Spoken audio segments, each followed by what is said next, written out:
Hey YouTube, this is Chris with Braille Scale. Welcome back to the channel, and today I'm going to be doing my first kit review. This is not so much for the Abrams kit itself, but more for the Hauler photo etch accessory set, the detail set that they put out. This is the Hauler kit HLX48385, and again that's for the 148 scale M1A2 Abrams by Tamiya.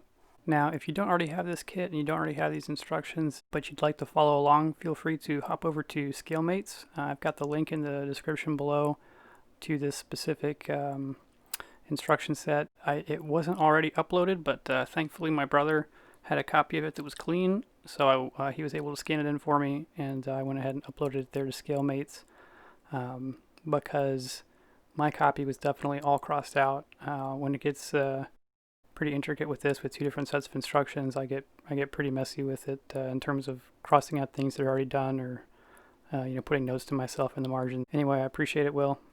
Thanks for taking the time to scan this in, and hopefully it helps people out at ScaleMates. Now, as you can see by the kind of teaser footage I've got playing right now, that this is going to be a post-build review, meaning I've already put the kit together. I've already got it painted actually, and I think that's going to be better in the sense that I can tell you a little bit more about some of the parts that gave me trouble. Some of the detail that's lacking in the Tamiya kit itself that this Hauler kit is really designed to replace.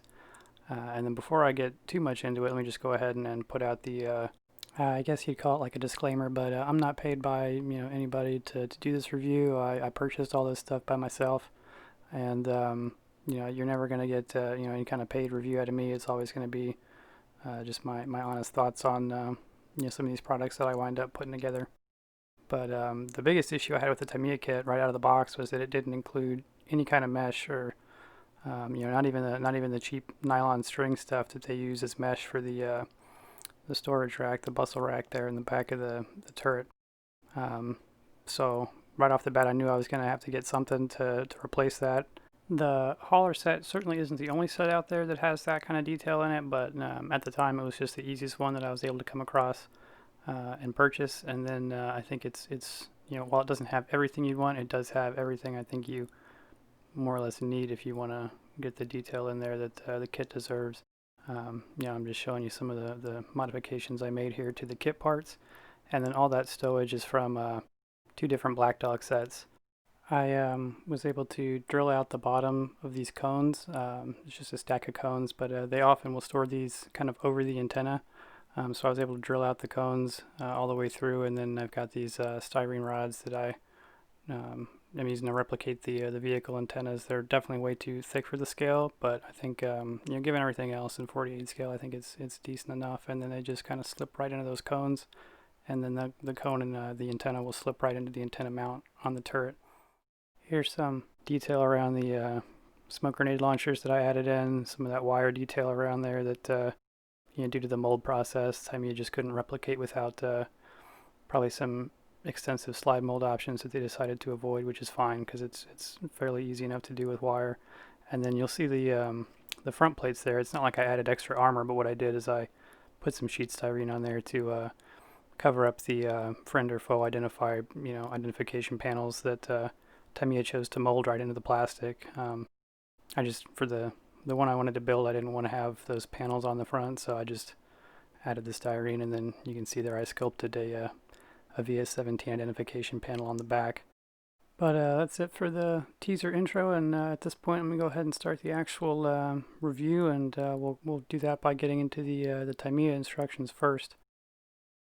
So in the first step here, you'll see that Tamiya has gone with the option to mold the lower hull in multiple pieces as opposed to the normal kind of tub that we're all used to. I just wanted to point out part D3, there's two little nubs on the front end there by the lower plate. You can go ahead and drill those out if you want that kind of detail. Those would actually be like tow cable shackle mounts, so you can drill those out. And then also part A18, there's two of them, those return rollers there. Don't get too hasty and clip off that little locating tab on A18, because those actually do kind of lock into that top row of tracks.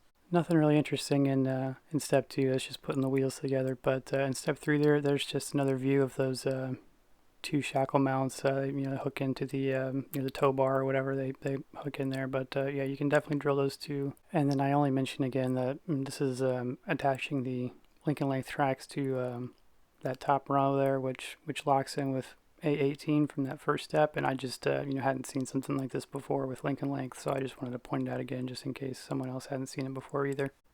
So that was really it for step 4, was adding out the tracks. So now that we get into step 5, this is really the first step that you're going to start seriously adding in some photo etch. You could have at this point already attached some pieces to that lower hull plate part D3 from the first step, but you can do that really at any point in time during the build. Some more kit part detail that I wanted to address though before we get into the photo etch. Part B44, the back plate there has 2 more of those nubs you can drill out. Again, more mounting points.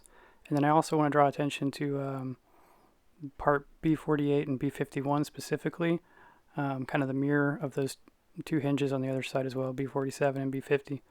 But specifically with 48 and 51, because those are hinges, they're designed to be, if you look at the image on the right with the blue on it, that's those 2 back panels there with all the different vents and exhausts and whatnot will actually swing out like a kind of like French doors almost.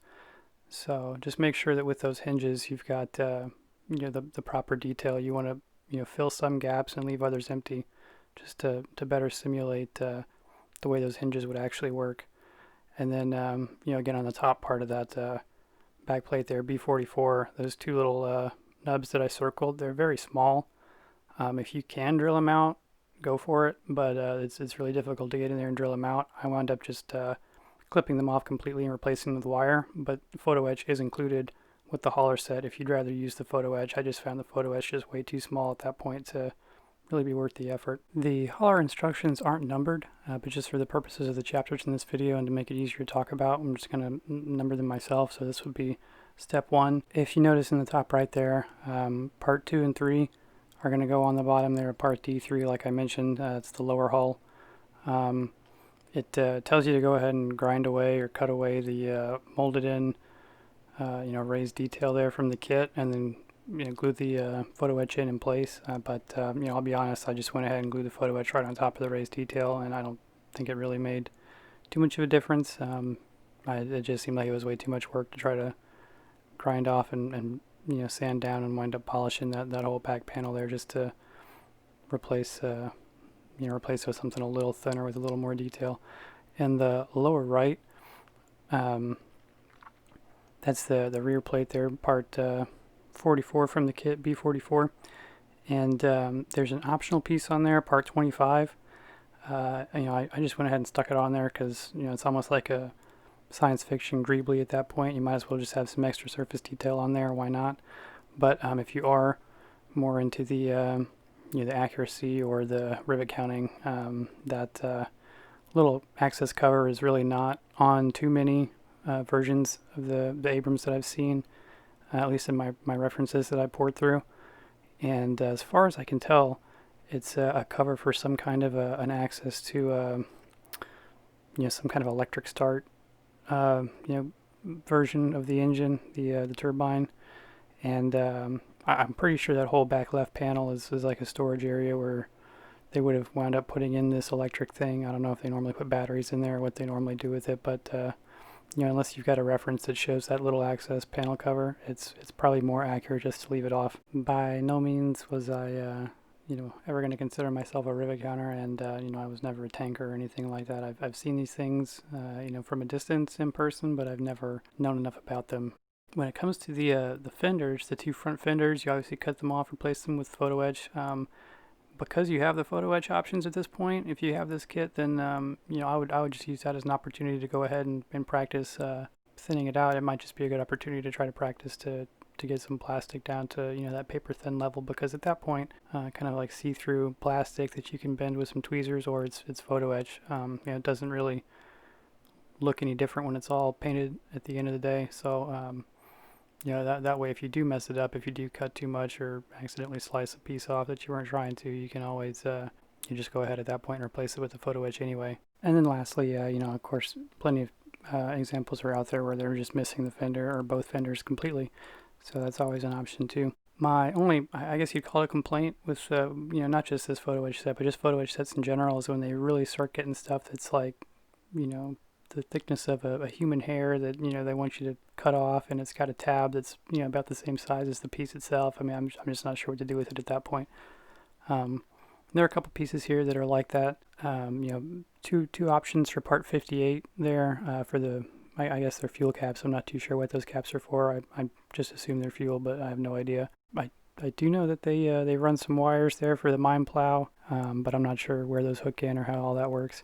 But yeah, part 58 is way too small for me to really mess with, and then part 20, which is just that grab handle there right by the front. Yeah, no, it's just too small, so I replaced that with wire. And then there's also the kind of the foot step there, the wire step that's built into the side fender. I just went ahead and clipped that and replaced it with some wire as well. The last thing that I replaced with the wire was I'm not sure what the little if it's like some kind of a spring, like a retention spring that helps hold in the fenders in place, but it's part number 71, and that's a mirrored part, so it would be on both sides right there, tucked in behind the headlights along the fenders. And then back to the corresponding Tamiya instructions, step 6 there, just highlighting the parts that I removed or added, again the wire, and then around the headlights there, I'm pretty sure I had to drill out those two mounting points, for shackles, for tow bars, probably even for the mine plow, I think hangs off the front there. I want to say that those weren't drilled out, and I had to go ahead and do that as well. And I'm referring to parts A3, both of them there on the lower right hand side. On step 7 here, if you want to remove some of these fenders and replicate what plenty of crews do, it's fairly straightforward, especially with a razor saw, just to remove that back tab there. I believe crews do this just to prevent a lot of mud from building up back there, because there's really not a lot of clearance between the tracks and the fenders, especially with the drive sprockets back there. That's just speculation, though. I'm really not sure. I do know that some earlier variants of the Abrams tank had almost like a track guide that would bolt onto the outside of that sprocket just to make sure that the tracks didn't slip off, which I guess was a problem enough that they had to add that track guide onto certain models. But you'll maybe notice there as well that I've drilled out little track pin indicators. It was definitely a lot of work, and now that it's all said and done, I'm not sure that it was worth it. I mean, at this scale, even if you want that kind of detail, it might even be easier to do just with paint after the fact. But I did. I think it looks decent. So it's worth noting that on part D1 on the fender there, there's that it's almost like a little tab on top that has a bunch of extra detail on it. You can go ahead and drill out that circular recessed area there on the left side of that tab. And then if you do want to remove those rear side panels for the fenders, you're probably also going to want to remove the rearmost fenders on the back plate there. Although they are separate pieces and they do kind of clip in together independently of each other, from what I can tell, it just seems like more often than not, most of my references, if the side fenders are gone, the rear fenders are gone as well. But in classic Tamiya fashion, you'll notice that the upper hull has no, lower sponson detail. I'm not really sure what you'd call that. The underside of the upper hull is not reproduced whatsoever in plastic. It's just a void. Kind of reminds you of the old school Tamiya Sherman kits. So if you do remove all the fenders, it will be visible. You're going to need to put some plastic card in there. That's the far right of this image where I've kind of hashed it in there in red, is where you'll need to put in some kind of a plastic card bit. Alright, so we made it to step 2 in the hauler kit, and this is going to be the 50 cal and the 30 cal detailed pieces here. I will say right off the bat, I did not use part 12 or part 34. I found that the little plastic that Tamiya does provide for the front and rear sight on the 50 cal, I was able to kind of get in there with my razor saw and my drill, my pin vise, and just kind of give the indication of some detail there with the rear sight and the front sight. So I didn't feel the need to replace those with photo etch, but I did replace the vented barrel support, the shroud there on the receiver group, with part number 23, which I just kind of rolled around a toothpick until it got closed, and then some super glue on the plastic part itself. I'd also recommend for part 22 and 33, it kind of shows you here just forming them right on onto the gun itself. If you do have some ammo cans, whether it's resin or whether you want to use the kit part ammo cans, I'd recommend folding those around the kit part just to ensure, or the resin part, whatever, just to ensure that it does fit and you're not trying to insert that that ammo can after the fact, and it's just not folded correctly at that point. Again, I'd like to mention that these ammo cans are from a Black Dog set, and then the ammunition belts themselves are from Royal Models, kit number 578. And that's another downside to the hauler detail set, is they provide you the can mounts, but unless they expect you to use the Tamiya ammo cans that come with the kit, it would have been nice if they could have given you some photoetch ammo cans or some ammunition like this. Yeah, what's nice is at least it does work in scale with other accessories, so at least there's that. And before I go on to the next step, let me just go ahead and point out the top right corner there where you see part 35, those two little tiny slivers of photoetch that they want you to replace with the plastic molded on blobs for the back side of the APU. I don't know that it's really worth it. At that point they become really fiddly and it's really hard to attach just because the surface area is so razor thin. There's another 1/48 scale photoetch accessory set for the Abrams by a company called Tetra, and I didn't put it together, but my brother put it together. We were doing like a brother build off with these Tamiya Abrams kits, but point being, the Tetra kit designed the replacement for those parts much better. So that's an unfortunate setback here on the hauler side, that it's the details there, but it's so difficult to attach that I wish they would have designed it more like the Tetra style, which was actually a wider, more of a rectangular piece. It had a hole kind of punched out in the center. You'd fold in the two tabs. Here, let me just show you. I realized my brother had sent me a picture to kind of compare it with the one I had, but that style just makes so much more sense to me when trying to attach it, as opposed to two individual pieces that you have to try to get on independently of each other. Back to the Tamiya instructions, step number 11 here. This is just the last instance where you're going to wind up drilling out some holes there if you really want to. That detail is lacking on the kit, but again, with the pin vise, it's pretty straightforward to go ahead and put it in. Kind of flipping that area of the turret over, you can also see that the area where those panels will join will result in what looks like a triple pass with a weld. So if that's kind of the detail you want to add in there, that's really the only major spot I found on the kit that some weld detail would be beneficial. When you get to step 18 in the Tamiya instructions, if you want to add that kind of like a supplemental bustle rack onto the back end of the main bustle rack, just go ahead and remove those two little circular tabs that are designed to attach part B36 there, that friend or foe identification panel. Here's some example photos, just some references my buddy sent me of some real-world friend or foe identification panels, and not only can you see just how thin the sheet metal is that they're made out of, you can also get an idea for the different ways that they are mounted to vehicles. This is kind of the more traditional way, where it's slotted into almost like a thin sheet metal tray, and you'll also notice the color is it's more I guess tan than like a traditional desert color, so even on a desert vehicle it is going to kind of pop out as a warmer tan color. So I did modify the kit parts a little bit here. You'll see I just tried to make it look like the sheet metal tray was more like folded sheet metal instead of a solid chunk, and then I did add like a back plate on there just to make it look as if the kind of corrugated portion had been slid into the tray, and the back panel had the flat edge on it.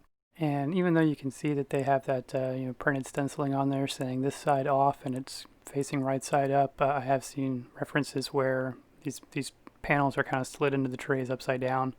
I'm not sure if that would really be detrimental to the thermal imaging that they produce or not, but I did do one of these where it's more reversed.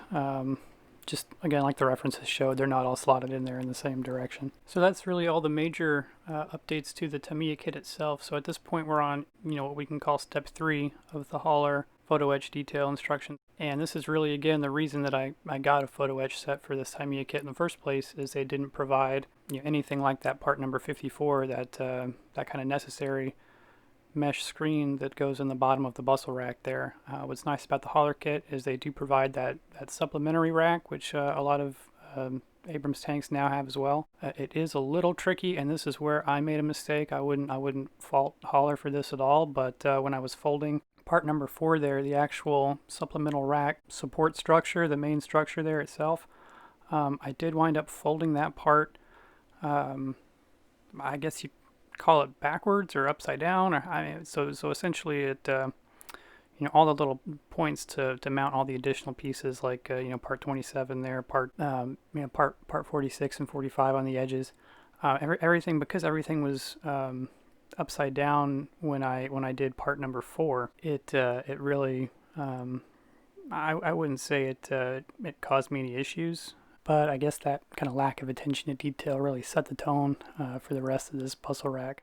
But what is difficult to see on these instructions is part number 27, which is the center support beam, kind of the main center beam that holds up the rack and actually attaches to part 39, which attaches to the rear bustle rack. Part 27 should really be fished underneath part 4. I've kind of tried to indicate that with that red arrow there. Again, if you take part 27 and start from the underside and then kind of put it straight up there, it should rest underneath the lower bars and then also within the rear bars, if that makes any sense.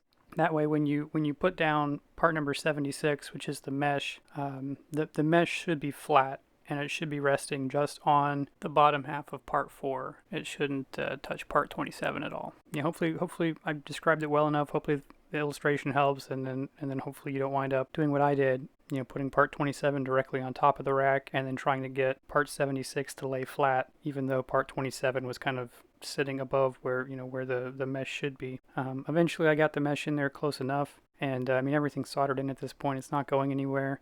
And with all the stowage and everything, all the personal gear and the MREs, ammo, food, water, whatever, it's all going to be fairly well hidden. But yeah, it'll look a lot, if you're going for something that looks a lot cleaner. I definitely dinged mine up as if they had backed the turret into something or ground the basket along the wall or something like that. Again, if you're going for like a factory clean look, just make sure with part 27, that's the real tricky one with the instructions, it needs to go underneath the rack. The one mistake that I think Holler did make would be the fuel can, the water can racks that mount to the sides of that supplemental bustle rack. Part number 32 and part number 53 respectively there, those two Jerrycan racks. And you can see they give you the instructions in the top left on how to fold those. And I would recommend, go ahead and follow the directions if you don't have any kind of resin fuel cans or water cans or anything like that. But if you do want to add in, for example, the Black Dog resin water jug that I added in there, just make sure that you fold those parts around that specific piece of resin, just like you would with the ammo cans, like I mentioned earlier, because the water can itself that Black Dog produces, I feel like is more in scale. It seems to be in scale to me, but I haven't measured it, but I think the photo etch that they used for 53 and 32 is way over scale. So you put the can in there and it's just it should fit fairly snug, and it's just way too big. So it was a simple fix, just a matter of kind of trimming down those parts before I folded the long edge around. But I trimmed the part to fit the can, and then I folded the edge around the can itself. So between the oversized Jerrycan mounts and the issue I had just folding the part 4 and part 27 issue, really this step 3 is the one on the Holler kit that gave me the most difficulty. Overall, I think it's a good design. I think the instructions are a little weak, and I think the Jerrycan mounts are oversized, but other than that, definitely your only really viable option, I think, in 148 scale if you wanted this kind of look for your Tamiya tank. On to step 4, and no real issues here, especially compared to step 3. I will say adding all those little dividers for the periscope blocks, part number 7, I did wind up soldering those on, and that definitely put my soldering skills to the test. But other than that, there was no real issues. It does give you some inside the hatch detail if you did want to open that hatch up, and if you did open that hatch up, it also gives you a bunch of tiny little grab handles. Part 48 there, you see on the bottom left. With the hatch closed, you definitely can't see part 48 at all. There's no way. Those little grab handles are just designed to lift out the individual periscope blocks. I believe they can just replace a periscope if it's damaged by just essentially lifting that one whole wedge section out of there and swapping it out. It does give you two different options for the Commander's periscope cover, part 57 and 58. I went ahead and picked the option that looked the closest to my references. It did require a little bit of texture, which I did with Mr. Surfacer 500. When it comes to part 62, you fold that in half, and then what I did is with that little circle on top is I twisted it 90 degrees just to give it thickness in both directions, and then put a little blob of gel super glue on the circle itself to make it into more of a sphere, since those little spherical handles there on either side of the 50 cal mount should be more three-dimensional. So on to step 5. Not a lot to report for this one. It's fairly straightforward step. I will say with the tow cable, all those instances of part number 10 down there on the bottom left that would represent the hooks to mount that little tow cable. I didn't feel like it was worth it to put all those on there, with the tow cable mounted, because the tow cable has, indications of these mounts. So it's either a matter of trying to file that away while preserving the tow cable detail, or you're figuring out a way to kind of work them both together. But I have seen a couple images where the Abrams was just either missing the tow cable, or it was probably being used somewhere else and it was just completely off the vehicle. And in that case, I think that would make sense to add in all those individual hooks. But if you do plan on mounting the tow cable, I just didn't see the need to include those. I did put the tow cable within part number 26, and I did stick the little T-bracket part number 5 in the eye of the tow hook as well. And then when it comes to detailing the kit part B14 there on the bottom right, I wish Holler had gone more like the Tetra route and just given you a whole new piece of photo etch to replace part B14, and then just having you save the Tamiya 240 mount to place onto a piece of photo etch, because even in 1/35th scale, that machine gun ring is replaced in photo etch. It's a very thin piece, but the part number 28 is a nice little detail. It's basically just like a locking lever that the loader can lock that machine gun in place. Step 6 is, essentially the last step. There is one more part after this that you have to put together if you so choose, but it's optional. This also includes some major detail that the Tetra kit just completely ignores, which is kind of strange considering how far the Tetra kit goes in other aspects. And that would be like the wiring harness, or I don't know, maybe call it just the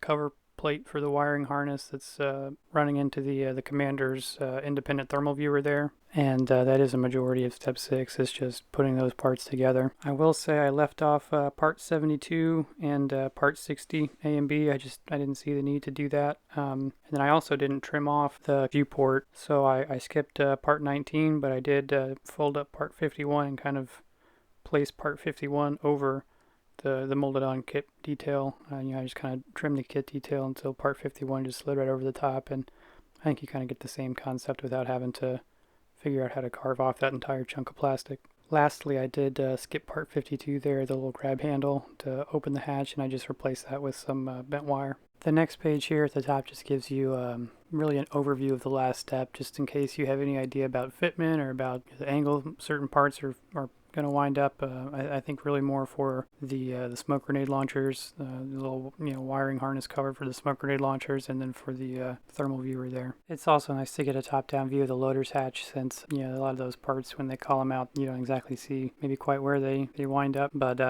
I really enjoy when companies do this and provide you additional angles, or maybe not only an image of the part with an arrow showing you where to put it, but then an image of that part after it's been placed, just so you can really be sure. So this is the final step, step 7 here. It's completely optional. Some Abrams tanks have an exhaust deflector on there. Marine Corps variants have a much more professional looking style that actually goes from being a rectangle to a circle. Almost looks like a smokestack, I guess. But this is more the Army style of the exhaust deflector. I'm not sure if that's got anything to do with thermal targeting, or if they just try to direct that exhaust straight up in the air so it's not blasting the infantry support guys right in the face, because I'm sure it gets pretty hot. It shows you the option there to hang it directly on the exhaust, or it just points to the bustle rack, which is kind of useless because it doesn't really make any sense. But if you look at some of the box art, and then if you look at some reference photos, you see that when the crew's not using it hanging off the exhaust, they do just hang it kind of, I guess, anywhere it fits off of the bustle rack. I usually see it more on the side, not the rear of the turret, but on the side of the turret on those racks. But if you do want to go ahead and fold this up and include it, it gives you an opportunity to make some pretty cool distressed rusted metal, because this thing